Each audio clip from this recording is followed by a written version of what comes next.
We're on YouTube, friends and family. The boys in the family, we snuck out, or we tried to sneak out without bothering Andrea so we could go get, you know, a little snack before breakfast, maybe a cup of coffee. We are in Silverton. We got a cool little inn above a saloon. Kind of feels like a Wild West sort of a thing. And, you know, we're hoping that this cafe is open. It's almost 7 o'clock. Thanks for coming with us on our day.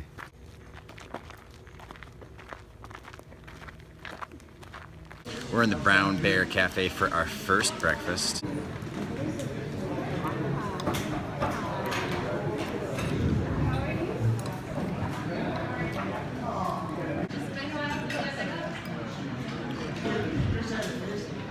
All right, just as we were leaving the Brown Bear Cafe, which is great, by the way, Green Street in Silverton, you know, we were stealing a breakfast before Andrea got up. She showed up like as we were walking out the door, so we just went back in and had a second breakfast. Now we're on our way to the post office.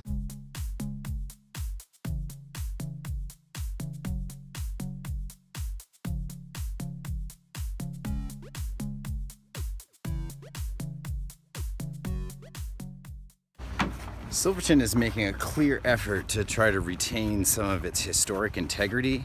It has really not been that gentrified. As I understand, there is a movement to try to develop or redevelop the town, but it's really holding its own and trying to keep that Wild West, Old West look. And it's really kind of cool. You know, we got dirt roads and old storefronts. It's a lot of fun to walk through town. I'm heading down to do laundry right now.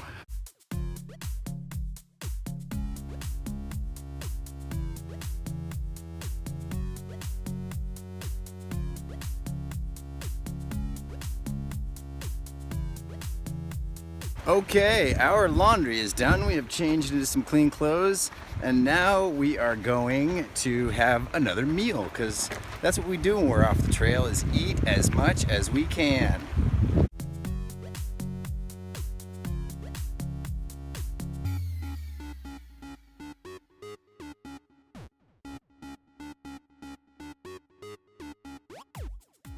Okay, we are coming to a close on our resupply in Silverton. We've just picked up some last minute items that weren't in our resupply box, perishable stuff like cheese, some first aid supplies, extra Cliff Bars. We're gonna hitchhike back to Molas Pass, and this is gonna be our last 5-day segment on our way to Durango. So thanks for staying tuned, and we'll talk to you in a few. Emmett, how many of your classmates do you think have been hitchhiking? 3 of them? 0. 3.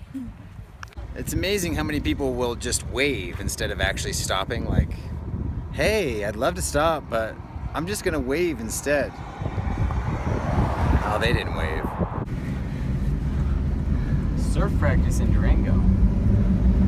We could tell this vehicle was gonna pull over because it had a surfboard on the top. You can just see them coming. And it's driven by a woman. And it's driven by a woman.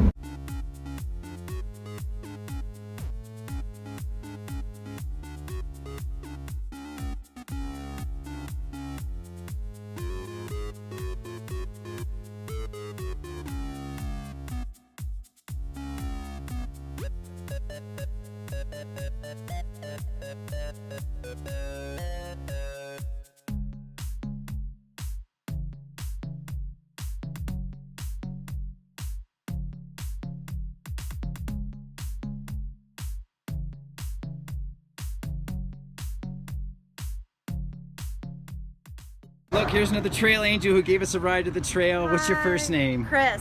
Chris, where do you From live? Silverton, Colorado. Silverton. Thank you so much, and I hope we didn't make you late. Oh, you're fine. All right, I'm cool. psyched for you guys. Have a great time.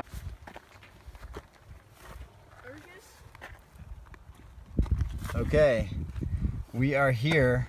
I'll tell you all the story of the twin sisters in a little while. So this is where we have yet left to go. Kennebec Pass.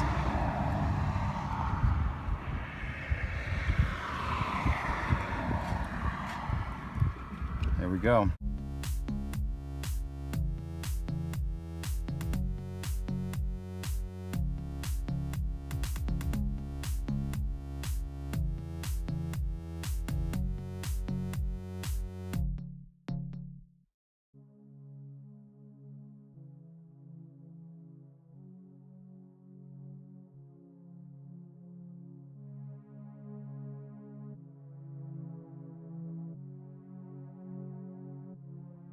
We just met 3 Colorado Trail maintenance leaders that are volunteers that are organizing a group of 23 volunteers that are undergoing a week-long work project on the section of trail we're just about to start on.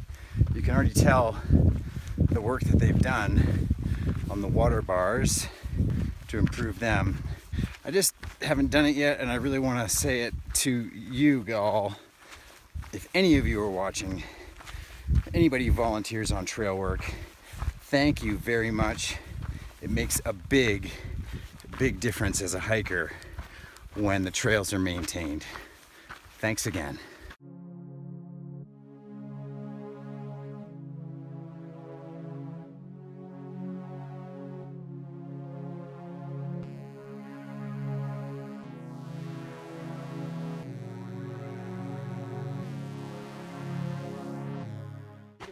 All right, YouTube friends and family, we found our camping site. There is a food barter going on here. Yeah. Between Nightmare and Emmett. And Dusty. Sorry. And they're comparing calories to see who's coming out on top.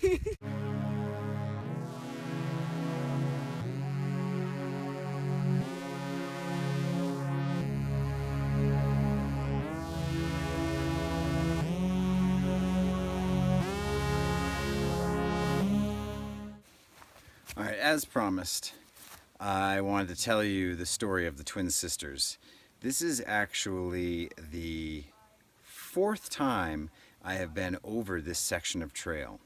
20 years ago, when Andre and I hiked the Colorado Trail, the point at which we got to this section of trail just beyond Silverton, the first leg to Durango, we got in about 11 or 12 miles. We were camped above tree line underneath the Twin Sisters, which you'll see tomorrow. That night, winter basically arrived in Colorado. It snowed all night long, and when we went to bed, it was just raining a little bit. But when we woke up, the tent was inches from our face because 1.5 feet of snow had fallen overnight. The snow basically stopped during the day, but it was still overcast. We were not prepared to hike another 75 miles through the Rocky Mountains in 1.5 feet of snow. So we decided, you know what? This trip ends here. We're not going to be able to do the last leg. So the unfortunate thing is that the trail disappeared. With 1.5 feet of snow, you can't tell where the trail was. So we literally had to orienteer with map and compass, and by using the sound of the highway, we were able, in a very long day, to make it back to the highway and hitchhike all the way to Durango. Fast forward 3 years later, or 17 years ago, and we were married, we decided for our honeymoon that we would do that last week that we missed. So we came back during the summer when the weather was supposed to be good, and we hiked in that 11 or 12 miles again, and we camped underneath the Twin Sisters. And when we started setting up our tent, a thunderstorm rolled in, and it was the most horrendous thunderstorm we've ever been in. There was lightning strikes all around. We were freaking out, and to make matters worse, I had just started to feel the symptoms of altitude sickness, which persisted through the night and into the next day, such that I had to give most of my weight in my pack to Andrea so I could even hike. The only real way to eliminate altitude sickness is to get down in elevation, but we still had to climb about 1,000 feet before we could get over the pass so that we could get low enough so that the altitude sickness symptoms would go away. So the Twin Sisters for us are kind of cursed. And I'm just hoping that when we cross by them tomorrow that nothing uneventful happens. So anyway, that's the story of the twin sisters. That's why this is the 4th time I've been over this ground, because we came in once, we went out once, we passed by once, and now we're going to pass by a 4th time. Anyway, thanks for coming with us on day 37. We have 5 more days on this crazy trip, and we'll see you tomorrow morning.